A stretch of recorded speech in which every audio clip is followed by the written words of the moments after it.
Hello and welcome to the Sleepless Life. I'm so glad you're here. As you get cozy under a soft blanket and feel your eyes grow heavy with each quiet breath, I want you to imagine something. Have you ever wondered how you see the blue of the sky or the green of a leaf? Tonight, we'll take a calm trip into one of the most amazing and invisible things that keep you alive. How your eyes turn light into the beautiful world around you. I'll keep it simple, but if you catch yourself thinking, wow, my eyes really do all that? Then at least you'll drift off a little wiser than before. If you like this gentle look at how vision works, please tap the like button and subscribe. It helps more sleepy minds find their way here. And while you settle in, tell me in the comments where you're watching from and what time it is for you right now. I love seeing our quiet community spread around the world. Now, imagine you wake up tomorrow and you can't see. No sunrise lighting your room, no faces of friends and family, no bright green of leaves or deep blue of the sky. You would still hear birds singing and feel the breeze on your skin, but all the color and light that make life so beautiful would be gone. Your memories might remind you of red roses or a warm sunset, but memories can't replace real sight.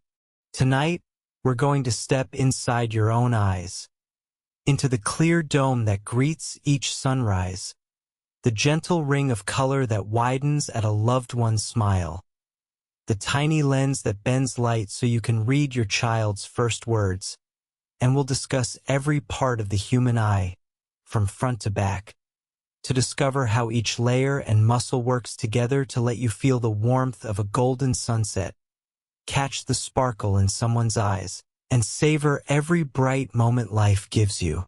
Let's begin this journey into the hidden world that makes every sight and every memory so precious. Imagine your cornea as the bravest, most vulnerable guardian standing watch at the very front of your eye, a perfectly curved, crystal-clear dome that never rests, always bathed in a whisper-thin film of tears. Unlike the rest of your body, it has no blood vessels to call for help, no armor to dull incoming blows, just a delicate network of nerve endings that flare to life at the faintest touch of a dust speck or a stray eyelash. Picture a tiny grain of sand drifting in. The instant it lands, your cornea cries out in burning protest, begging you to blink and wash it away. And yet, despite this constant barrage of threats, it remains steadfast, using its gentle curve to bend incoming light precisely onto the lens and retina behind it. It's as if a broken chandelier, missing a few prisms, still manages to scatter rainbows across a dark hall.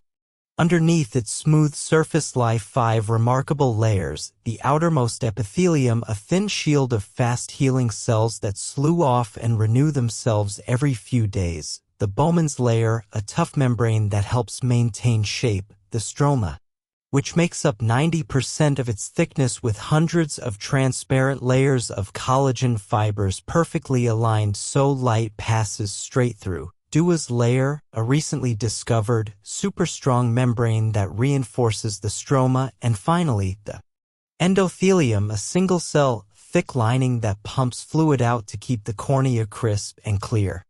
If any of these layers become damaged by a scratch, an infection, or prolonged contact lens wear, the whole dome can swell, clouding your vision until it heals. And healing it does, often within days for minor scratches, thanks to that unstoppable epithelium which can regenerate itself faster than you can say blink. But this miracle has its limits. A deep abrasion or an ulcer from a stubborn infection can scar the stroma, leaving a permanent cloudy spot that refracts light like frosted glass, forever dimming your world. That's why even a tiny poke in the eye sends you into instant panic. This unarmored sentinel is not easily replaced. Here's another quiet wonder. Your cornea doesn't eat or drink in the usual way. It has no blood supply, so it draws all the oxygen it needs directly from the air and from the tears that bathe it. Think of every blink as a breath of fresh air, a gust of life-sustaining oxygen rushing in. Slip on a contact lens that's worn too long and you risk starving your cornea of that vital gas. Deprived of oxygen, it can swell painfully, leading to blurred vision, redness, even corneal ulcers if left untreated. Despite its vulnerability, the cornea is astonishingly tough, shrugging off invisible microbes, harsh winds, and the occasional rogue eyelash day in and day out. And in its transparent, trembling presence lies one of biology's greatest ironies, the very thing that lets you see the world so clearly. The cornea's flawless clarity is also its greatest weakness, demanding constant care and respect. So the next time you catch your reflection and admire the window of your eye, remember the unarmed guardian on the front lines, breathing in every waking moment to bring color, shape, and light into your life. Imagine the iris as a living watercolor painting behind your cornea, a ring of muscle whose color, whether blue, brown, green, or hazel, is the result of your unique family lotto, melanin levels, light scattering, and a dash of genetic chaos. It sits in front of the pupil, that perfectly round black hole that behaves like a tiny, panicked animal, shrinking to a pinprick under bright sunlight, then expanding wide and hungry when night falls, desperate to gulp down every stray photon. This dynamic duo performs a silent, primal dance of light against darkness, teaching your eyes to survive without burning out or going blind by noon. But the iris is more than just eye makeup. It's two sets of microscopic fibers. The sphincter and dilator muscles contract or relax on cue from your nervous system. Imagine tiny ropes pulling the pupil smaller when you step into a sunny parking lot, then letting it stretch open when you tiptoe into a dark movie theater. All of this happens without you even thinking about it, your body's own built-in camera settings constantly adjusting for perfect exposure. Here's a soothing thought. When you're in a dim room, your pupils gently widen like an owl's, making everything softly glow in silver tones. Blink and they shrink again as if saying, "Don't worry, we got this." This natural ebb and flow happens about 5 times a second, so subtle you barely notice it unless you're suddenly hit by a bright light and your pupils snap shut like the iris is playing peekaboo with the sun. And then there's the cheeky biology glitch. Pupils don't only react to light, they also dilate when you see something that stirs your heart, whether that's a loved one's face, a delicious slice of pizza, or yes, even the sight of your crush. Likewise, they can widen in fear, which means your eyes literally blur love and terror into one physiological cocktail. It's like your body can't tell the difference between falling in love and spotting a spider on your pillow. Underneath that colorful ring lies a smooth, watery fluid called the aqueous humor. It nourishes the iris and keeps everything in place, maintaining constant pressure that helps your eyes hold their perfect round shape. Too much or too little of this fluid can cause trouble. Think of it as an overinflated or underinflated balloon, and eye doctors carefully monitor this balance to keep your vision crisp and comfortable. The iris also plays a starring role in your signature look. It gives your eyes their sparkle and individuality. No two irises are exactly alike. Each one is a fingerprint of light and shadow. That's why biometric scanners sometimes use your iris for identification. It's almost impossible to fake or wear out unless you're a secret agent with a really good disguise. So next time you catch a reflection of your dark pupils or colorful iris in a window, take a moment to appreciate this quiet, hard-working duo. They're constantly running a light show behind your eyelids, adjusting, sensing, and responding to everything around you. No batteries required, no instruction manual needed. All you have to do is blink and the iris and pupil will keep choreographing their elegant dance of survival, letting you enjoy the world's beauty in every shade and shadow. Imagine the lens as an ancient relic tucked just behind your colorful iris, a soft, clear bump of crystalline proteins that slowly turns yellow and hardens with each passing year. Picture it like a favorite recipe card, stained and curled at the edges. At 20, it's as pliable as butter, bending effortlessly to bring distant mountains or tiny text into perfect focus. By 40, it's more like concrete, stubborn and unyielding, leaving menus and smartphone screens looking like whispers of letters you must squint to decipher. This little lens does the heavy lifting of focus. It sits firmly in place, held by thousands of fine fibers called zonules which pull on it to change its shape. When you look far away, those fibers tug the lens flatter. When you bring something close, like a book or a phone screen, tiny rings of muscle around the lens, called ciliary muscles, tighten, letting it round up like a dropped marble so you can read or see small details. It's a delicate tug-of-war, a constant negotiation between muscle and protein. Over time, the proteins in your lens cross-link and lose their flexibility. Think of uncooked spaghetti fused together in an overcooked pot. Once soft strands turn into a rigid mass that can no longer bend easily.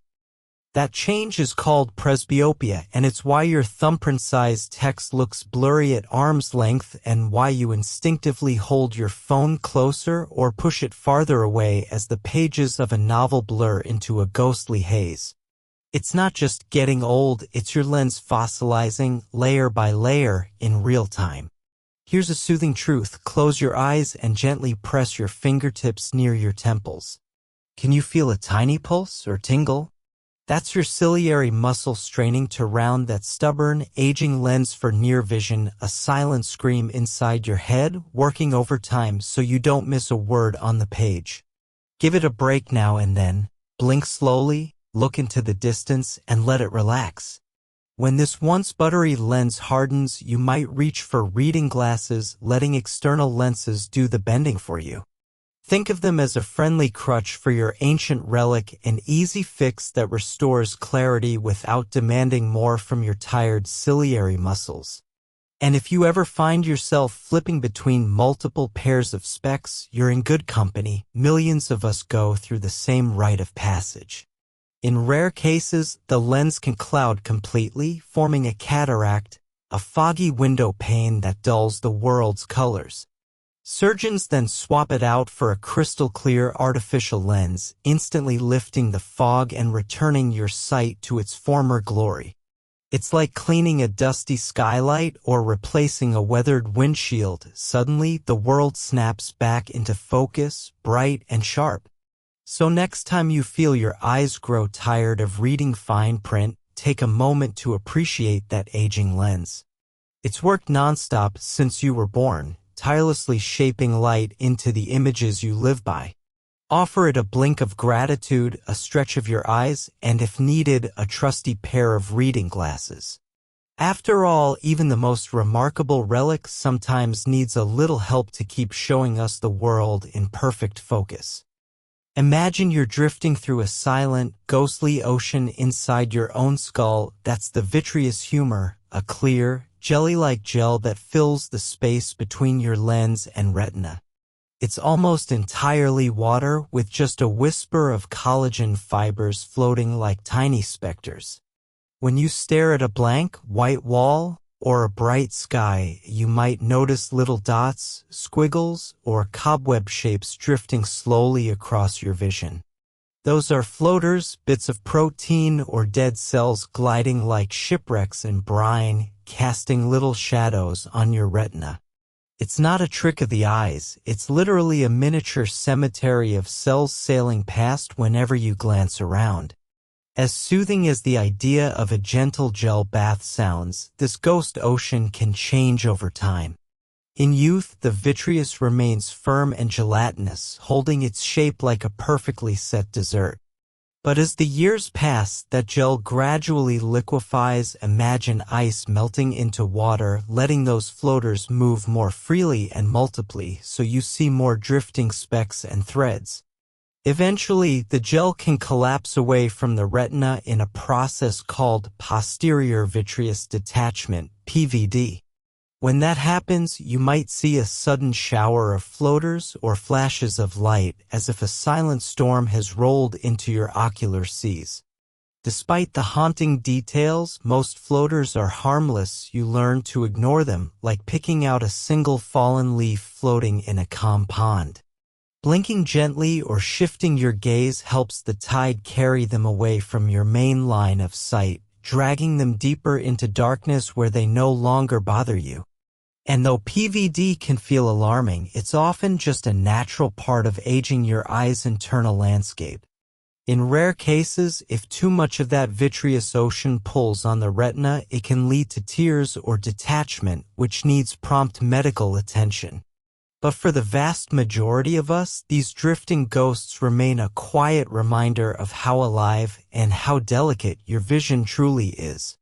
So the next time you catch a floater drifting by, take a slow blink, let the gel settle, and appreciate that you're peering through a living ocean of light and life, where every beam swims its own secret course toward the wonders of your mind. Imagine stepping into a darkened theater and discovering that the screen you're watching is mounted backward. That's your retina, evolution's beautiful prank. This thin, light-sensitive layer hugs the back of your eye like wallpaper glued on the wrong side. So every beam of light must dive through a tangle of nerve fibers and blood vessels before it finally reaches the real stars, the rods and cones. It's like trying to read your favorite book through a mud-splattered window. Messy, inefficient, but somehow it works. Those rods, about 120 million of them, are your eye's night shift workers. They don't care about color. They care about shadows, shapes, and the tiniest flicker of movement when the lights go out. If your power fails and the world turns to deep midnight blue, it's your rods that guide you to a flashlight or a friendly hand. Then there are roughly 6 million cones, gathered into a tiny central pit called the fovea, the VIP section of your retina. Cones are the party planners of vision, painting life in carnival colors. The bright red of a summer rose, the emerald green of fresh leaves, the ocean blue glint at sunset. Lose them, and the world drains to a grayscale echo of itself. But here's the poetic twist. Your sharpest, most detailed vision happens in a spot smaller than a grain of rice. That's your central vision, the foveal cone cluster. When you look straight at someone's face, you see every eyelash and sparkle in their eye. Yet glance even slightly to the side, and everything blurs into peripheral shadows, like hosting a spotlight on a single actor while the rest of the stage fades into darkness. In that sense, you've never truly seen a smile in its entirety, only a fuzzy suggestion dancing at the edges of your view. As you listen, take a slow breath and let that image settle, a backwards canvas turning mud into masterpieces, rods working overtime when you need to tiptoe through the dark, cones bursting into joyful color at every sunrise, and a tiny pinprick of central vision that guides your world. It's a design born 500 million years ago when a jellyfish ancestor flipped a genetic coin and left us with blind spots and a fragile setup that still dazzles us every day. And if you ever catch yourself squinting or noticing a small blind spot where your optic nerve exits, don't panic. It's just another reminder that your vision, for all its quirks and backward wiring, remains one of biology's greatest wonders, quietly weaving light into the vivid tapestry you call sight. Imagine your optic nerve as a fragile suspension bridge at the back of your eye, 1.2 million tiny fibers bundled together, each carrying an electrical cry from your rods and cones up into your brain's visual centers. It's where all the light you've ever seen comes to die and be reborn as images, colors, faces. But this cable has no guardrails. Inside pressure creeping up, called glaucoma, slowly squeezes those fibers like a tightening noose, one by one, and you don't feel a thing. Instead, your world begins to shrink at the edges as if tunnel walls are quietly closing in. This nerve is not just a cable, it's pure brain tissue extending out to meet the eye. Sever it and vision vanishes instantly. No blinking, no blurry recovery, just darkness. There's no patch, no tech plug you can swap in to restore the flow of starlight once it's cut. Think of each heartbeat as a soft pulse pushing blood through tiny vessels alongside these fibers, and every evening blink as a whisper that keeps the nerve nourished. Yet behind that calm rhythm lies a chilling fragility. Unlike skin that heals or bone that mends, your optic nerve can't regrow if damaged. So the next time you rest your gaze on a sunset or a child's laugh, remember the silent bridge at work, carrying every spark of light into your mind. Treat it gently. Regular eye checks, controlling pressure, and protecting your head from bumps all help keep that precious highway open. Because once the cables fray, the bridge cannot be rebuilt, and with it goes the very essence of seeing our world's wonder. Imagine the macula as the tiny, golden bullseye at the back of your eye, a pinprick of tissue no larger than a grain of rice where every ray of light sharpens into the meaning of your world. It's the spot that lets you read the smallest text on your phone, recognize the face of a loved one across a room, or catch the glimmer of a movie screen. Yet every day, this precious patch fades a little. Sunlight bleaches its pigments, too much sugar in your blood stings its delicate cells, and time itself slowly withers its strength. Over years, those light-sensing cells at the very center begin to die, leaving behind dark shadows that creep inward, turning crisp details into a hollow blur. Despite its size, the macula holds your visual soul, and its decay, known as macular degeneration, is not some rare curse but a nearly universal fate if you live long enough. You might not notice at first, just a tiny blur here, a faded patch there, but gradually the world you see loses its heartbeat, its fine print, its sparkle. Imagine a beam of light bursting through your cornea, nudging your iris to shrink your pupil like a startled guest, while your lens strains and rounds itself to bring that beam into sharp focus. Then that light drifts through the wobbly ocean of your vitreous humor before crashing onto your backward-mounted retina, where rods flare up in shadowed alarm and cones burst into joyful shrieks of color. Yet behind that calm rhythm lies a chilling fragility. Unlike skin that heals or bone that mends, your optic nerve can't regrow if damaged. So the next time you rest your gaze on a sunset or a child's laugh, remember the silent bridge at work, carrying every spark of light into your mind. Treat it gently. Regular eye checks, controlling pressure, and protecting your head from bumps all help keep that precious highway open. Because once the cables fray, the bridge cannot be rebuilt, and with it goes the very essence of seeing our world's wonder. Imagine the macula as the tiny, golden bullseye at the back of your eye, a pinprick of tissue no larger than a grain of rice where every ray of light sharpens into the meaning of your world. It's the spot that lets you read the smallest text on your phone, recognize the face of a loved one across a room, or catch the glimmer of a movie screen. Yet every day, this precious patch fades a little. Sunlight bleaches its pigments, too much sugar in your blood stings its delicate cells, and time itself slowly withers its strength. Over years, those light-sensing cells at the very center begin to die, leaving behind dark shadows that creep inward, turning crisp details into a hollow blur.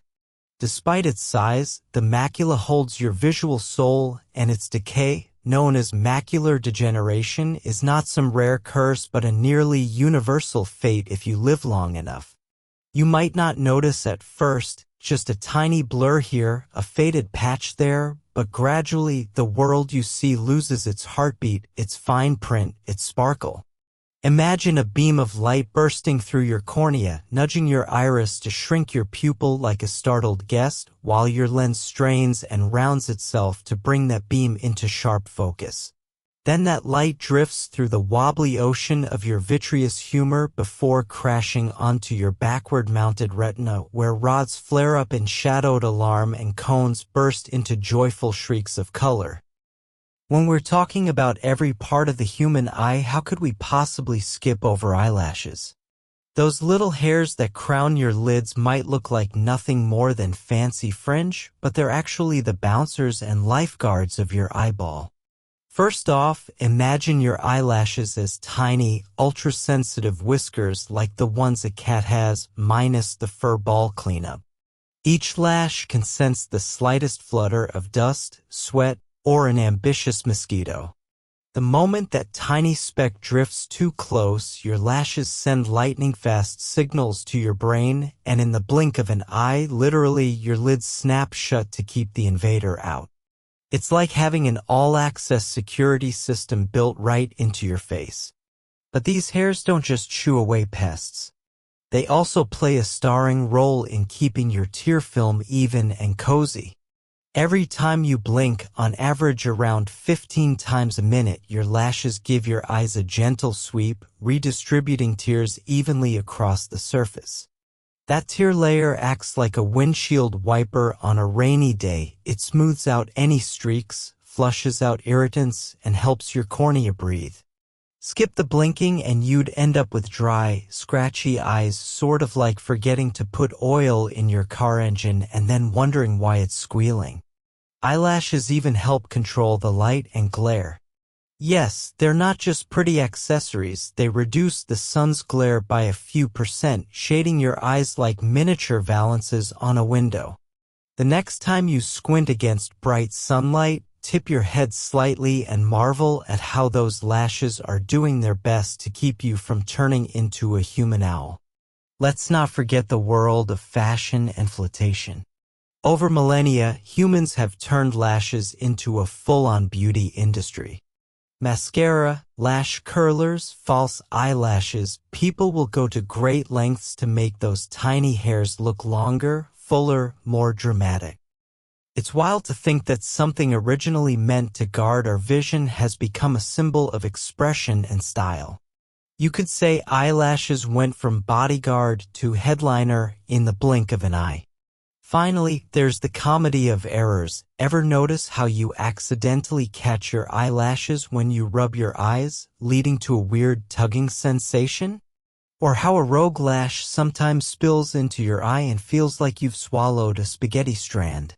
Each of these mishaps is a reminder that eyelashes are both our protectors and, on rare occasions, adorable little nuisances. So next time you find yourself batting your lashes, remember, you're not just flirting or feeling shy, you're activating a finely tuned defense and care system that's been with you since birth. And if anyone ever asks why you need those silly little hairs, you can tell them they're the secret guardians of your vision, the unsung heroes keeping your world clear, comfortable, and sometimes just a little bit glamorous. Have you ever stopped to think about how your eyes work, right down to every tiny part, and wondered who put it all together?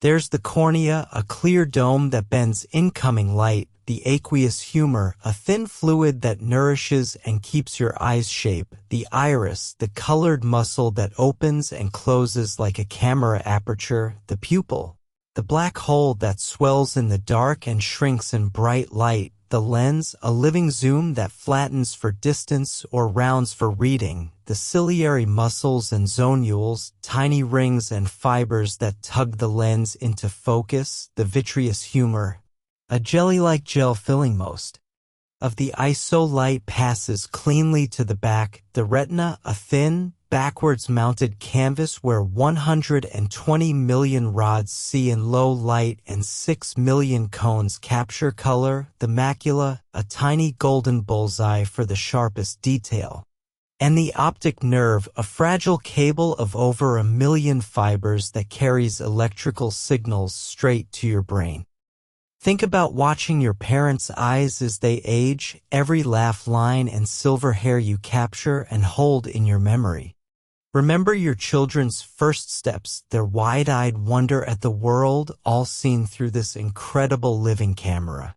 Picture facing your darkest fears and using your eyes to look them in the face, refusing to turn away, then letting your vision fill with color again in your happiest moments. Who do you think designed this perfect system of lenses, muscles, gels, cells, and nerves that lets you see light, color, movement, emotion, and life itself? Was it all random chance over millions of years, or is there a creator, an intelligent designer, or some other force behind this masterpiece? I'd love to know what you believe. Share your thoughts in the comments below and tell me who you think made these amazing windows to our world. So here we are at the end of a journey that began with a single beam of light entering your world. We followed that light as it bent across your cornea, danced through your iris and pupil, and was shaped by your lens before drifting through the jelly-like ocean of your vitreous humor. We watched it finally crash onto your backwards retina, spark tiny electrical signals in rods and cones, and race along your fragile optic nerve all the way to your brain, where it was woven into the vivid tapestry you call sight. It's strange, isn't it? Something so quiet and unseen, no batteries, no switches, yet it sculpts every sunrise, every smile, every leaf in a way no memory ever could. You don't have to ask for it. You don't have to think about it. It simply happens moment after moment until one day it might not. Now, as you lie there feeling your eyes grow heavy, I hope you carry with you a new wonder for this fragile gift we so often take for granted. If you've enjoyed this gentle trip through your own biology, please give this video a like and subscribe to The Sleepless Life. It helps more curious, cozy minds find their way here. And just as before, I'd love to know where you're watching from and what time it is for you. Drop it in the comments below and watch our sleepy community glow softly around the globe.